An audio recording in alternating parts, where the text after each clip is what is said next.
लेकिन सम्राट अशोक के वंशजों को छल और कपट से समाप्त करके मनुवाद की स्थापना दोबारा भारत में की गई। मनुवादी आपसे और बुद्ध धर्म से सबसे ज्यादा डरते हैं कि एक तरफ तो ये कहा जाता है ना कि अगर आप किसी और धर्म में जाओगे तो आपकी रिजर्वेशन छीन ली जाएगी, लेकिन बुद्ध धर्म के इख्तियार करने पर, बुद्ध धर्म को ग्रहण करने पर, बुद्ध धर्म की दीक्षा लेने पर रिजर्वेशन कहीं नहीं जाना चाहती, रिजर्वेशन मौजूद रहती है।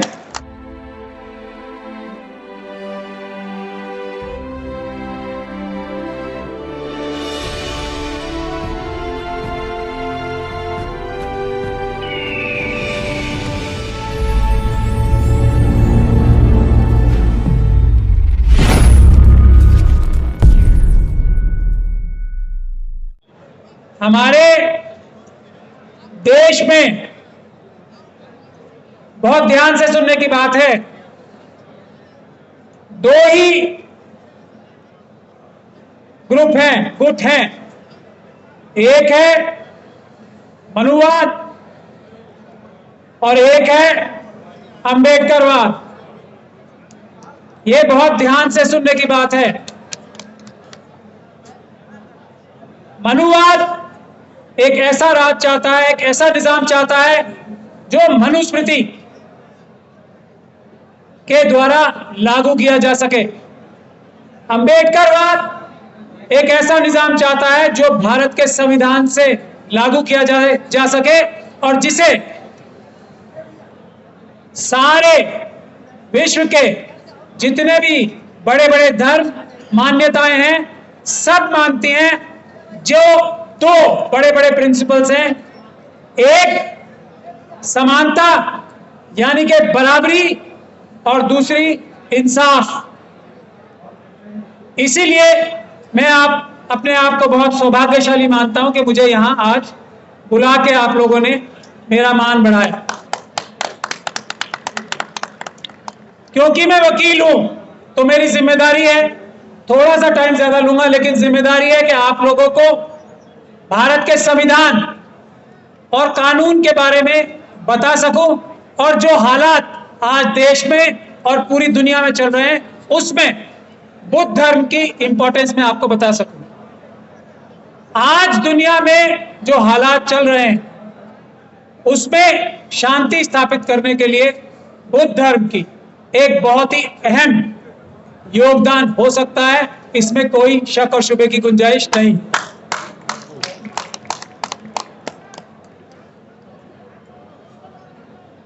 बुद्ध धर्म मनुवाद के खिलाफ जैनिज्म के बाद सबसे बड़ा आंदोलन था और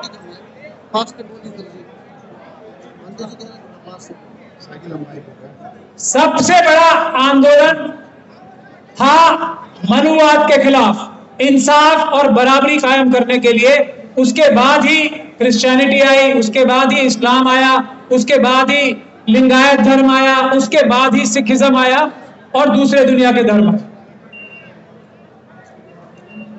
लेकिन इंसाफ और बराबरी कायम करने के लिए ये बुद्ध का सबसे बड़ा मैसेज था। सम्राट अशोक से बुद्ध धर्म फैला पूरी दुनिया में, लेकिन सम्राट अशोक के वंशजों को छल और कपट से समाप्त करके मनुवाद की स्थापना दोबारा भारत में की गई। आज भी वही समय है जब बाबा साहब डॉक्टर भीमराव अंबेडकर ने मनुस्मृति को जला के जिस संविधान को बनाया था उसको दोबारा खत्म करके मनुवाद यानी कि हिंदू राष्ट्र बनाने की कोशिशें जारी हैं। लेकिन मनुवाद हमेशा हारेगा, अंबेडकरवाद हमेशा जीतेगा।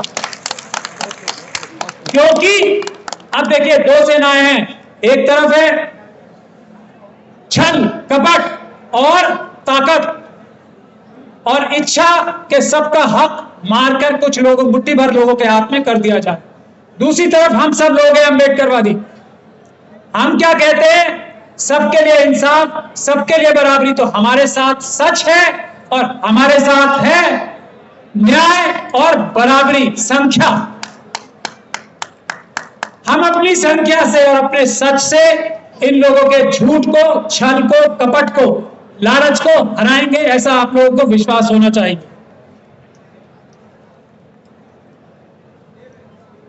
बुद्ध धर्म से इसीलिए मनुवाद की चिढ़, नफरत, परेशानी सबसे ज्यादा है।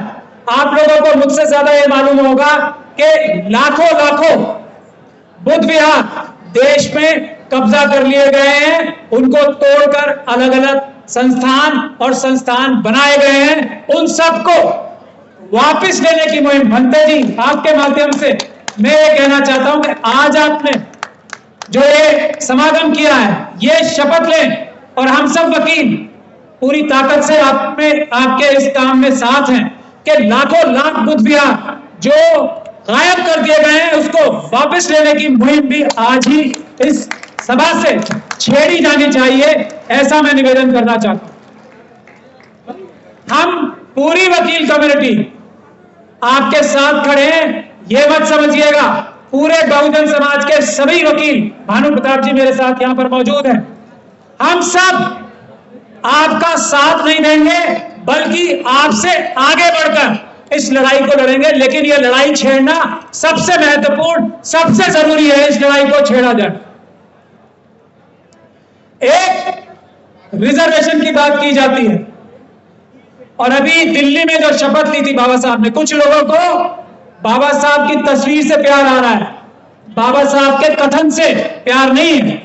जिन लोगों को तस्वीर प्यारी है उन लोगों को बाबा साहब की शपथ भी प्यारी होनी चाहिए। पहली बात तो ये, क्या सिर्फ तस्वीर अच्छी लगती है, कहना नहीं बाबा साहब का कथन अच्छा नहीं लगता? ये कौन सा दो मुही कैरेक्टर है, ये क्या बात है? इसको आवाज उठाना जरूरी है। अगर बाबा साहब की तस्वीर को मानते हो तो बाबा साहब के कहने को भी मानना पड़ेगा, सबको मानना पड़ेगा, प्यार से मानना पड़ेगा, नहीं तो संविधान के डंडे से मानना पड़ेगा। इसमें कोई शक और शुबे की गुंजाइश नहीं रहनी चाहिए। कोई दबाव और प्रेशर नहीं बना पाएगा बाबा साहब की बातों पे अमल करने से। इस सब के लिए भी हम वकील कम्युनिटी आपके साथ खड़े हैं। बिल्कुल निडर होके बाबा साहब के दिखाए हुए रास्ते पर हम सबको चलना है। किसी की मजाल नहीं है, किसी की ताकत नहीं है जो हमें रोक लेगा। ये ऐलान मैं यहां से करना चाहता हूं। मेरे साथ एडवोकेट गौतम भी मौजूद है, भानु प्रताप जी तो हैं ही, मौर्य जी मौजूद हैं। हम लोग मिलके पूरे देश में SC, ST और मुस्लिम, सिख, क्रिश्चियन, बौद्ध वकीलों की एक पूरी फौज खड़ी करेंगे इस लड़ाई को लड़ने के लिए। और ये जिम्मेदारी सबसे ज्यादा हम एडवोकेट मौर्य साहब की क़यादत में देना चाहते हैं इनको, और इन्होंने ये जिम्मेदारी लेने के लिए हाँ भी की है। आखिरी बात मैं आप लोगों से ये बोलना चाहता हूं कि एक रिजर्वेशन है, रिजर्वेशन बुद्ध समाज के लोगों को अच्छी तरह से समझ के रहना चाहिए इस बात को। यदि कोई भी बुद्ध धर्म को ग्रहण करता है तो उसके रिजर्वेशन पे, उसके कास्ट सर्टिफिकेट पे कोई आंच नहीं आती। यह भी भारत का संविधान है। इसलिए भी मनुवादी आपसे और बुद्ध धर्म से सबसे ज्यादा डरते हैं कि एक तरफ तो यह कहा जाता है ना कि अगर आप किसी और धर्म में जाओगे तो आपकी रिजर्वेशन छीन ली जाएगी, लेकिन बुद्ध धर्म के इख्तियार करने पर, बुद्ध धर्म को ग्रहण करने पर, बुद्ध धर्म की दीक्षा लेने पर रिजर्वेशन कहीं नहीं जाना चाहती, रिजर्वेशन मौजूद रहती है। तो जिसका मन बुद्ध धर्म की तरफ है खुल के सामने आए और बुद्ध धर्म की दीक्षा ले। इससे फायदा ही फायदा है, नुकसान कोई नहीं है। रिजर्वेशन बिल्कुल उस पर आंच नहीं आता। और अंत में किसी की देश में मजाल नहीं है कि वो किसी को कोई भी धर्म पालन करने से रोक ले। ये भी आप लोगों को पता होना चाहिए। ये भारत का संविधान है। यदि कोई अपना स्वयं का अकेला आदमी भी धर्म बनाता है तो उसको रोक नहीं सकता कोई कानून ऐसा नहीं है। अपना धर्म बना के उसका प्रचार तक कर सकता है। और बुद्ध धर्म तो कितने कितने देशों में है, भारत से उसकी उत्पत्ति हुई है और कितने देशों में फैल गया है। यहां बुद्ध धर्म के खिलाफ एक बड़ी साजिश हुई सम्राट अशोक के वंशजों के टाइम पे, उसको वापस करने की जिम्मेदारी आप सबकी और अम्बेडकरवादियों की है, संविधान के मानने वालों की। सभी ये बड़ी बड़ी जिम्मेदारी है। तो मैं आप लोगों से अंत में यही गुजारिश करना चाहता हूं कि बिना किसी डर के, बिना किसी शंका के, जिसके मन में भी बुद्ध है वो सामने आए, इंसाफ, बराबरी और भारत के संविधान की रक्षा के लिए और उसको आगे बढ़ाने के लिए काम करे। कोई आपके रास्ते में आएगा तो वकीलों की फौज आपके साथ खड़ी है, तैयार है। आप लोग बिल्कुल भी पीछे कदम नहीं हटाओगे, आगे और आगे बढ़ेंगे। जय भीम, जय भीम, जय भीम, जय भीम, जय भीम, जय भीम।